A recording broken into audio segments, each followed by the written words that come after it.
Assalamualaikum warahmatullahi wabarakatuh. Yang saya hormati Ibu Riri Anggraini SH.MH selaku dosen mata kuliah Pendidikan Karakter dan Anti Korupsi. Pertama-tama, izinkan saya dan teman kelompok saya untuk memperkenalkan diri. Perkenalkan, nama saya Siti Rabia dengan NIM D101217373 dan teman kelompok saya atas nama Juan Luis Martin Wolor dengan NIM D101191856 dan Nurzalza Amalia Putri dengan NIM D101215668, Nur Syafira dengan NIM D101181288, Nabila Jolani Putri Sulaiman dengan NIM D101212237 dan Billy Petra Barambu dengan NIM D101213339, Febianti dengan NIM D1012138, Siti Nur Hasana dengan NIM D101213770. Baik, kami selaku kelompok 1 akan memaparkan materi mengenai konsep dasar korupsi dan definisi pendapat pakar dan aturan hukum Indonesia dan internasional. Konsep dasar korupsi.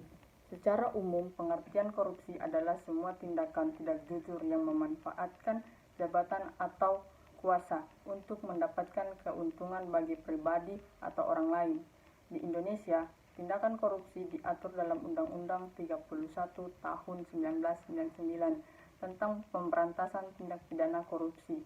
Korupsi adalah istilah yang berasal dari bahasa Latin corruptio, dari kata kerja corrumpere, yang bermakna busuk, rusak, menggoyahkan, memutarbalikkan, menyogok, mencuri, maling.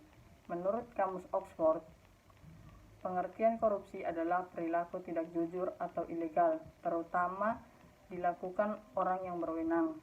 Menurut Kamus Besar Bahasa Indonesia, pengertian korupsi adalah penyelewenangan atau penyalahgunaan uang negara, perusahaan atau organisasi, yayasan, dan sebagainya untuk keuntungan pribadi atau orang lain. Sementara itu, menurut hukum di Indonesia, pengertian korupsi adalah perbuatan melawan hukum dengan maksud memperkaya diri sendiri atau orang lain, baik perorangan maupun korporasi, yang dapat merugikan keuangan negara atau perekonomian negara. Berdasarkan Undang-Undang Nomor 31 Tahun 1999 Junto, Undang-Undang Nomor 20 Tahun 2001, ada 30 delik tindak pidana korupsi yang dikategorikan menjadi 7 jenis: kerugian negara, penyuapan, pemerasan, penggelapan dalam jabatan, kecurangan, benturan kepentingan dalam pegadaian barang dan jasa, serta gratifikasi. Berhasilnya ditandatanganinya ketentuan hukum internasional PBB, United Nations Convention Against Corruption yang disingkat UNCAC, oleh banyak negara di dunia, membuktikan bahwa tindak pidana korupsi bukan hanya menjadi momok bagi bangsa Indonesia. Bahkan dunia internasional pun menyebutkan dan menyadari bahwa korupsi merupakan musuh besar yang harus diberantas. Jika masyarakat di Indonesia menganggap bahwa negara ini merupakan negara yang korupsinya di nomor 1 di Asia, bahkan di dunia, kini adanya konvensi tersebut menandakan marak korupsi di seluruh dunia. Indonesia melakukan ratifikasi konvensi anti korupsi.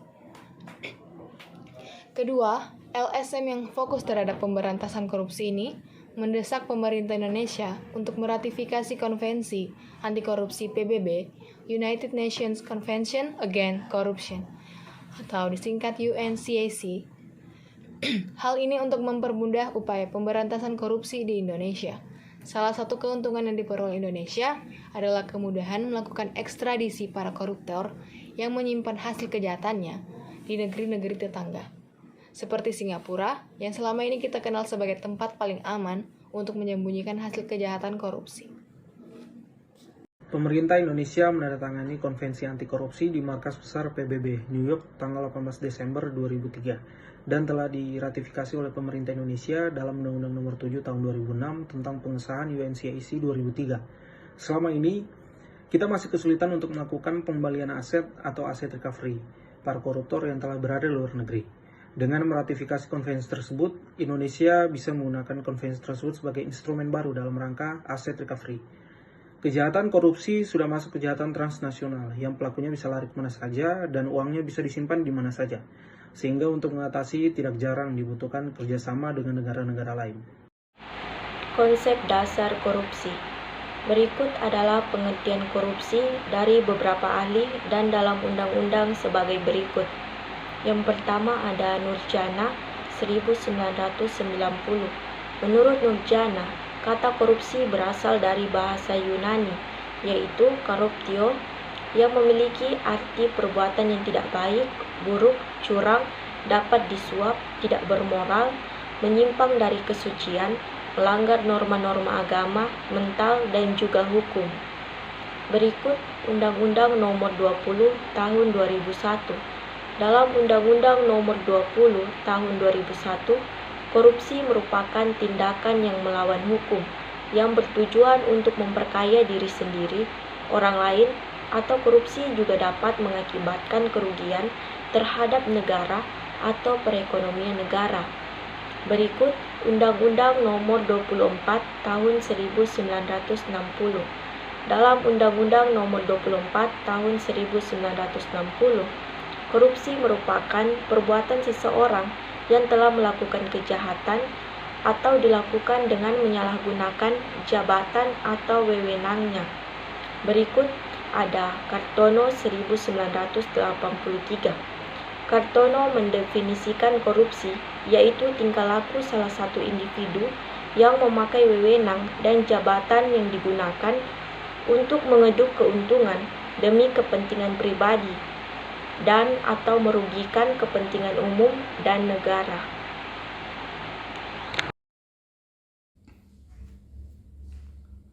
Pengertian korupsi selanjutnya yaitu menurut Haryatmoko. Pengertian korupsi menurut Haryatmoko adalah mencoba untuk menggunakan kemampuan mereka untuk melakukan intervensi karena posisi mereka untuk menyalahgunakan informasi, keputusan, pengaruh, uang atau kekayaan untuk keuntungan mereka sendiri. Yang selanjutnya yaitu menurut Black's Law Dictionary. Pengertian korupsi menurut Black's Law Dictionary adalah perbuatan yang dilakukan dengan maksud untuk memberikan keuntungan tidak resmi dengan menggunakan hak pihak lain yang secara salah menggunakan kedudukan atau sifatnya untuk memperoleh keuntungan bagi dirinya sendiri atau orang lain yang bertentangan dengan kewajibannya dan hak pihak lain. Dan yang selanjutnya yaitu menurut Sheikh Hussein Alatas. Definisi korupsi dari Sheikh Hussein Alatas yaitu subordinasi kepentingan umum yang digunakan untuk kepentingan pribadi yang mencangkup pelanggaran norma, tugas, dan kesejahteraan umum yang telah diakui dengan kerahasiaannya, makar, penipuan, dan tidak mengetahui konsekuensi yang diderita oleh masyarakat itu sendiri. Assalamualaikum warahmatullahi wabarakatuh. Perkenalkan, saya Nur Syafira Hadani, stamp D1011882. Akan ingin membacakan materi tentang konsep dasar korupsi, yaitu yang pertama The Lexicon Webster Dictionary. Itu definisi korupsi dari The Lexicon Webster Dictionary yaitu tingkah laku, kebusukan, keburukan, kejahatan, ketidakjujuran, bisa disuap, tidak bermoral, penyimpangan dari kesucian, kata-kata atau ucapan yang keluar dari mulutnya merupakan menghina atau menfitnah. Yang kedua ada Robert Klitgard, yaitu definisi korupsi dari Robert Klitgard, yaitu salah satu tingkah laku yang menyimpang dari tugas resmi dalam jabatannya yang terdapat dalam suatu tatanan negara, di mana untuk memperoleh keuntungan status atau uang yang digunakan untuknya sendiri atau perorangan dan keluarga dekat, kelompok sendiri, atau dengan cara melanggar aturan pelaksanaan yang terdapat dalam tingkah lakunya pribadi. Dan yang ketiga ada Middal, yaitu definisi korupsi dari Gunnar Middal, yaitu suatu masalah yang terjadi di dalam pemerintahan karena kebiasaan pelaku untuk melakukan penyuapan dan ketidakjujuran membuka jalan untuk tindakan korupsi dan tindakan-tindakan yang melanggar hukum. Tindakan dalam pemberantasan korupsi biasanya dijadikan alat untuk pembenar utama terhadap KUHP militer. Assalamualaikum warahmatullahi wabarakatuh. Perkenalkan, nama saya Siti Nurasana. Di sini saya akan menjelaskan konsep dasar korupsi. Yang pertama yaitu dari Mubiarto.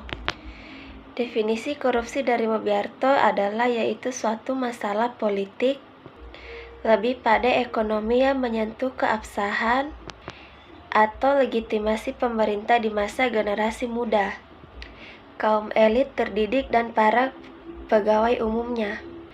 Akibat yang akan ditimbulkan dari korupsi ini yakni berkurangnya pendukung pada pemerintah dari kelompok elit di tingkat provinsi dan kabupaten. Yang kedua dari S. Harbin. Definisi korupsi dari S. Harbin yaitu suatu kegiatan pemberian atau penawaran dan penerimaan hadiah berupa suap serta kebusukan atau keburukan. Yang ketiga dari Jos Veloso Abueva. Definisi korupsi dari Jos Veloso Abueva yaitu suatu kegiatan yang mempergunakan kekayaan negara seperti berupa uang, barang-barang milik negara, atau kesempatan untuk kepentingan pribadi. Yang keempat yaitu yang terakhir definisi korupsi dari Henry Campbell-Beck. Pengertian korupsi menurut Henry Campbell-Beck yaitu perbuatan yang dilakukan dengan maksud memberikan keuntungan yang tidak sesuai. Juniadi Suartojo. Definisi korupsi dari Juniadi Suartojo yaitu tindakan seseorang yang melanggar norma-norma yang sudah berlaku dengan menggunakan atau menyalahgunakan kekuasaan atau kesempatan melalui proses pengadaan, penetapan, pungutan, penerimaan atau pemberian fasilitas atau jasa lainnya yang dilakukan pada kegiatan penerimaan atau pengeluaran uang atau kekayaan, penyimpangan uang atau kekayaan, serta dalam perizinan atau jasa lainnya yang bertujuan untuk mengambil keuntungan pribadi atau golongan secara langsung maupun tidak langsung yang merugikan kepentingan atau keuangan negara dan masyarakat. Menurut pakar Philip, definisi korupsi dari Philip yaitu salah satu tindakan seorang pejabat publik yang melenceng dari tugas-tugas publik formal untuk mendapatkan keuntungan bagi dirinya sendiri atau mendapatkan keuntungan bagi orang yang tertentu yang berkaitan erat dengan pelaku korupsi seperti keluarga koruptor, kerabat koruptor, dan teman koruptor. Menurut pakar Brooks, definisi korupsi dari Brooks yaitu seseorang yang sengaja melakukan kesalahan atau melalaikan tugas yang diketahui sebagai kewajiban atau tanpa keuntungan yang sedikit banyak yang bersifat pribadi. Dan pakar Nathaniel, definisi korupsi dari Nathaniel yaitu suatu kegiatan yang berada di luar hukum yang digunakan oleh perorangan atau golongan yang digunakan untuk mempengaruhi tindakan-tindakan birokrasi. Korupsi dipandang sebagai kejahatan yang luar biasa, extraordinary crime, yang oleh karena itu memerlukan upaya luar biasa untuk memberantasnya. Upaya pemberantas korupsi yang terdiri dari dua bagian besar, yaitu penindakan dan pencegahan. Tidak akan berhasil optimal jika dilakukan oleh pemerintah saja, tanpa melibatkan peran serta masyarakat. Oleh karena itu tidak berlebihan jika mahasiswa sebagai salah satu bagian penting dari masyarakat yang merupakan pewaris masa depan, diharapkan dapat terlibat aktif dalam upaya pemberantasan korupsi di Indonesia. Keterlibatan mahasiswa dalam upaya pemberantasan korupsi tentu tidak pada upaya penindakan yang merupakan kewenangan institusi penegak hukum. Peran aktif mahasiswa diharapkan lebih difokuskan kepada upaya pencegahan korupsi dengan ikut membangun budaya anti korupsi di masyarakat. Mahasiswa diharapkan dapat berperan sebagai agen perubahan dan motor penggerak gerak anti korupsi di masyarakat. Untuk dapat berperan aktif, mahasiswa perlu dibekali dengan pengetahuan yang cukup tentang seluk-beluk korupsi dan pemberantasannya. Yang tidak kalah penting untuk dapat berperan aktif, mahasiswa dapat memahami dan menerapkan nilai-nilai anti korupsi dalam kehidupan sehari-harinya. Keterlibatan mahasiswa yang tidak pada upaya penindakan hukum, peran aktifnya difokuskan pada upaya pencegahan korupsi dengan ikut membangun budaya anti korupsi di masyarakat, dan tidak kalah penting adalah dapat memahami dan menerapkan nilai-nilai anti korupsi dalam kehidupan sehari-hari. Peran aktif mahasiswa dalam pemberantasan korupsi yaitu menjaga diri dari komunitas mahasiswa bersih dari korupsi dan perilaku koruptif, membangun dan memelihara gerakan anti korupsi. Pendidikan anti korupsi lebih menekan pada pembangunan karakter anti korupsi pada diri individu mahasiswa. Tujuannya adalah membangun budaya anti korupsi di kalangan mahasiswa dengan memberikan pengetahuan tentang korupsi dan pemberantasannya dan menanamkan nilai anti korupsi. Dan selanjutnya, menyiapkan dan membentuk kepribadian anti korupsi pada diri mahasiswa serta membangun semangat dan kompetensinya sebagai agent of change bagi kehidupan bermasyarakat dan bernegara yang bersih dan bebas dari ancaman korupsi. Baiklah, itu tadi pemaparan dari kelompok 1 mengenai konsep dasar korupsi dan definisi pendapat pakar dan aturan nasional hukum Indonesia. Bila ada kekurangan, kami sekelompok memohon maaf karena kesalahan itu datangnya dari diri kami sendiri dan selebihnya kelebihan dari kami datangnya dari Allah Subhanahu wa taala. Saya akhiri, wabillahi taufiq wal hidayah, wassalamualaikum warahmatullahi wabarakatuh.